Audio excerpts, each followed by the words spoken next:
बिस्मिल्लाहिर्रहमानिर्रहीम। अस्सलाम वालेकुम बच्चों, आज हम पढ़ेंगे लेक्चर 1 में unit number 1 physical quantities and measurements. क्या पढ़ेंगे आज इस यूनिट में? What are physical quantities, what is international system of unit, prefixes को पढ़ेंगे, साइंटिफिक नोटेशन को पढ़ेंगे, वन ईयर कैलिपर को समझेंगे और समझेंगे सिग्निफिकेंट फिगर को। आर्टिकल्स को पढ़ने से पहले मैं आपको बताऊंगा बोर्ड एग्ज़ाम में, क्योंकि बोर्ड एग्ज़ाम्स की तैयारी कर रहे हैं ना, मैं आपको बताऊंगा बोर्ड एग्ज़ाम में आपने तैयारी तो कर लेनी है, लेकिन अटैम्प्ट कैसे करना है क्वेश्चंस को। दो तरह के क्वेश्चंस आएंगे हमारे पास, short question and long question. Short question में आपने कैसे करना है, जस्ट डेफिनेशन नहीं लिखनी, डेफिनेशन के साथ आपने एग्जाम्पल भी देनी है। अगर आप इस तरह से करेंगे शॉर्ट क्वेश्चन को तो आपको पूरे मार्क्स मिल जाएंगे। लॉन्ग क्वेश्चन में सबसे पहले डेफिनेशन देंगे, एक्सप्लेनेशन आपने नॉन मैथमेटिकल भी देनी है और मैथमेटिकल भी देनी है, ठीक हो गया। उसके बाद आपने रेलेवेंट डायग्राम लाजमी बनानी है। अगर ये तीनों काम आप करते हैं तो आपको मिलेंगे फुल मार्क्स। चलें स्टार्ट करते हैं। पहला क्वेश्चन है हमारे पास, what are physical quantities. Physical quantities क्या होती हैं? All measurable quantities are called physical quantities. Simple है ना। एग्जाम्पल क्या है? लेंथ, मास, टाइम, टेम्परेचर वगैरह वगैरह, ये क्या है? फिजिकल क्वांटिटीज़ हैं। अच्छा, फिजिकल क्वांटिटीज़ की दो टाइप होती हैं आपके पास, एक बेस क्वांटिटीज़ और एक ड्राइव क्वांटिटीज़। बेस क्वांटिटीज़ क्या है आपके पास? Quantities that form the foundation base for other physical quantities are called base quantities. देखो बच्चों, बेस क्वांटिटी जो है ना, बेसिक क्वांटिटीज़ हैं और इनकी तादाद सिर्फ 7 है, 8 नहीं है, 7 तादाद इनकी, 7 है। There are 7 physical quantities such as length, mass, time, electric current, temperature, intensity of light and amount of substance, ठीक हो गया। ड्राइव क्वांटिटीज क्या होती हैं? Quantities that are expressed in term of base quantities are called derived quantities. ये जो drive quantities है ना, इन बेस क्वांटिटीज से मिलके बनती हैं, ठीक हो गया।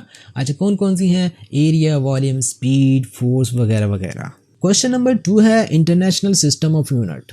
देखो बच्चों, इस यहाँ कहानी ये है कि सबसे पहले तो हमें कोई भी फिजिकल क्वांटिटी को मेजर करना है ना, तो उसके लिए हमें एक यूनिट चाहिए, स्टैंडर्ड यूनिट चाहिए, सूटेबल यूनिट चाहिए, ठीक है।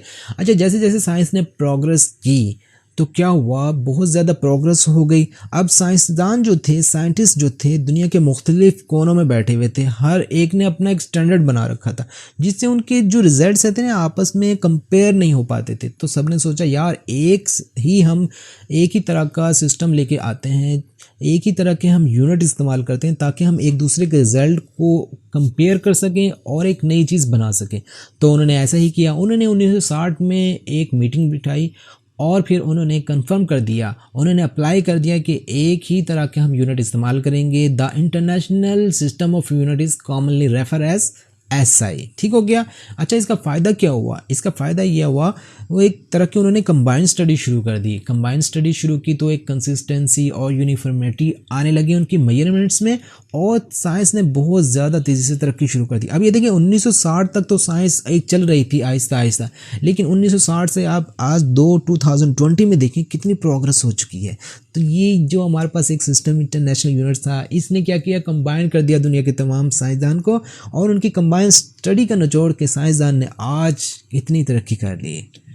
यूनिट क्या होता है? A unit is a standard quantity that is used to compare measure unknown quantity. Clear हो गया। यूनिट की भी दो टाइप्स हैं बच्चों, एक आपके पास है बेस यूनिट और दूसरा है ड्राइव यूनिट। बेस यूनिट तो आपको डिस्क्राइब करता है बेस क्वांटिटीज़। देखते हैं, ये देखें बेस यूनिट ये आपके पास है, ये किसको डिस्क्राइब कर रहा है? इन बेस क्वांटिटीज़ को डिस्क्राइब कर रहा है। ये बेस क्वांटिटीज़ हैं, ये इनके सिंबल्स हैं, ये यूनिट हैं जिनको हम कहते हैं बेस यूनिट, और ये इनके सिंबल्स हैं।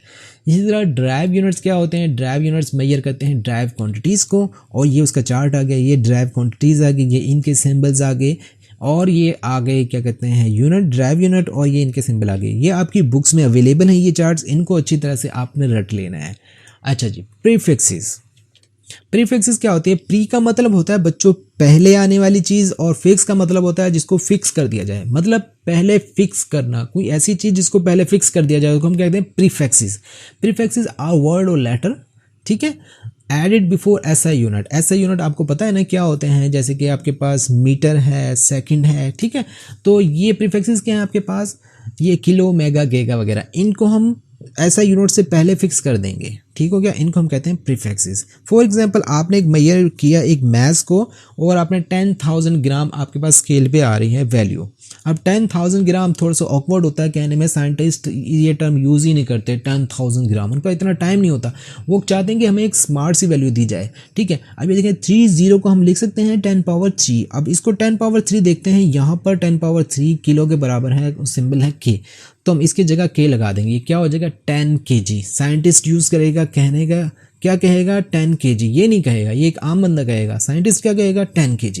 इसी तरह से ये एक वैल्यू हमारे पास है, तो हम यहाँ से पॉइंट उठाएंगे, यहाँ पर ले आएंगे, 10 जंप लगवाएंगे, 10⁻3 पावर आ जाएगी। ठीक हो गया, अब ये -3 जो है 10 की पावर, ये बराबर है मिली के, तो हम इसकी जगह m लगा देंगे 10⁻3, ये बन गया 0.02 मिलीग्राम। ठीक हो गया, ओके।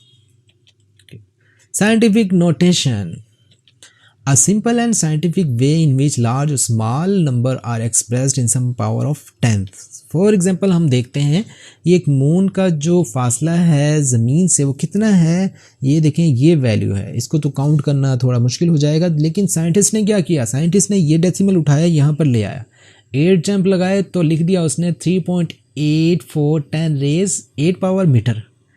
ये साइंटिस्ट के कमाल है। ठीक हो गया, इस तरीके से लिखने को हम कहते हैं साइंटिफिक नोटेशन। ये स्टैंडर्ड फॉर्म है या फिर साइंटिफिक नोटेशन भी कह सकते हैं।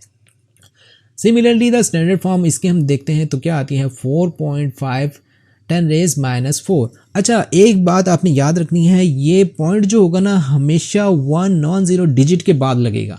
आप यहाँ पर नहीं लगा सकते, 4 5 के यहाँ पर नहीं लगाएंगे, आपने यहीं पर लगाना है, डेसिमल पॉइंट से पहले जस्ट 1 नॉन ज़ीरो डिजिट होना चाहिए। ओके हो गया, this form of expressing a number is called standard form और scientific notation. Vernier caliper. Vernier caliper एक ऐसा इंस्ट्रूमेंट जो कि 1 mm के 10वें हिस्से तक मेजरमेंट कर सकता है, उसको हम कहते हैं वर्नियर कैलिपर। आपके पास जो मीटर रॉड या फुट वगैरह होता है 1 mm तक मेजरमेंट कर सकता है, इससे कम की वो मेजरमेंट नहीं कर सकता, लेकिन वर्नियर कैलिपर की क्वालिटी के 1 mm के 10वें हिस्से तक मेजरमेंट कर सकता है। लीस्ट काउंट क्या कहते हैं, लीस्ट काउंट कहते हैं वो कम से कम मेजरमेंट जो कि ये इंस्ट्रूमेंट कर सकता है, उसको कहते हैं इसका लीस्ट काउंट। लीस्ट काउंट ये देखें 1 mm, ये जो मेन स्केल है ये मेन स्केल है, ये वर्नियर स्केल है। मेन स्केल की 1 जो यहाँ पर देखें वैल्यू है 1 mm की है, मिनिमम वैल्यू 1 mm ऊपर लिख देंगे। 10 कहाँ से आया, ये देखें नंबर ऑफ डिजिट यहाँ पर कितने हैं, नंबर ऑफ डिग्रीज कितनी है 10 है, तो यहाँ पर 10 लिख दिया, डिवाइड किया तो 0.1 mm आ गया, ये इसका लीस्ट काउंट हो गया। ठीक है, कंस्ट्रक्शन में आप देख सकते हैं ये मेन स्केल है, ये वर्नियर स्केल है, ये जैज है, ये स्क्रू है, ये स्ट्रिप है।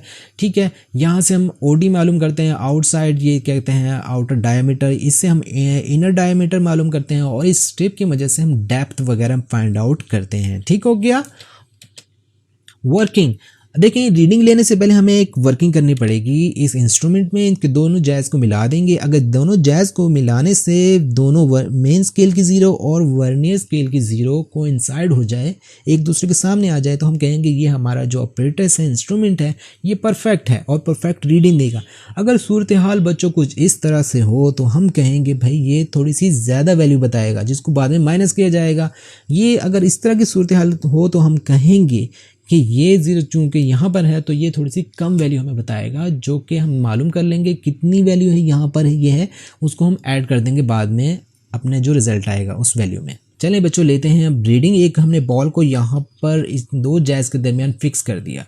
ठीक हो गया, अब हम देखेंगे सबसे पहले ये जो हमारे पास 0 है वर्नियर स्केल पर, इससे पहले मेन स्केल की कितनी रीडिंग्स गुजर रही हैं, देखें 2 की लाइन है, उसके बाद 2 लाइन्स हो रहे हैं, 2.2 सेंटीमीटर हमारे पास आगे मेन स्केल की रीडिंग। अब ये जो 0 है ये इन 2 लाइनों के दरमियान है। ठीक है, इन 2 लाइन्स के दरमियान हम देखेंगे क्या हमारे पास वैल्यू बच गई, वो हम क्या करेंगे देखेंगे कौन सी लाइन आपस में मिल रही है, वर्नियर स्केल की मेन स्केल से कौन सी लाइन मिल रही है। देखें ये 4 लाइन जो है आप देख सकते हैं ये आपस में मिल रही हैं। ठीक है, तो हम 4 लाइन को मल्टीप्लाई करेंगे लीस्ट काउंट से, हमारे पास क्या आ जाएगा 0.04 सेंटीमीटर। 0.04 सेंटीमीटर को ऐड कर देंगे, इस वैल्यू में हमारे पास जो रिजल्ट आ जाएगा 2.24 सेंटीमीटर। ये हमारी एक्चुअल रीडिंग आ गई। सिग्निफिकेंट फिगर बच्चों मोस्ट इंपॉर्टेंट आर्टिकल है सिग्निफिकेंट फिगर का। सिग्निफिकेंट फिगर की डेफिनेशन क्या है, all accurately known digit and the first doubtful digit in measurement. Are called significant figure, या फिर हम ऐसे भी कह सकते हैं a significant figure is one which is known to be reasonably reliable. ठीक हो गया, एक रिलायबल लॉजिकल वैल्यू होती है किसी भी रीडिंग्स में जिसको हम क्या कहते हैं सिग्निफिकेंट फिगर है। ओके हो गया। अच्छा, इसको मालूम कैसे करेंगे? जो हमारा अपरेटस होगा वो 100% परफेक्ट हो, जो यूज़ कर रहा हो उसके पास स्किल हो यूज़ करने की। ये नहीं कोई बंदा भी आके उस अपरेटस को यूज़ कर ले, वो सही तरह से फाइंड आउट नहीं कर सकेगा।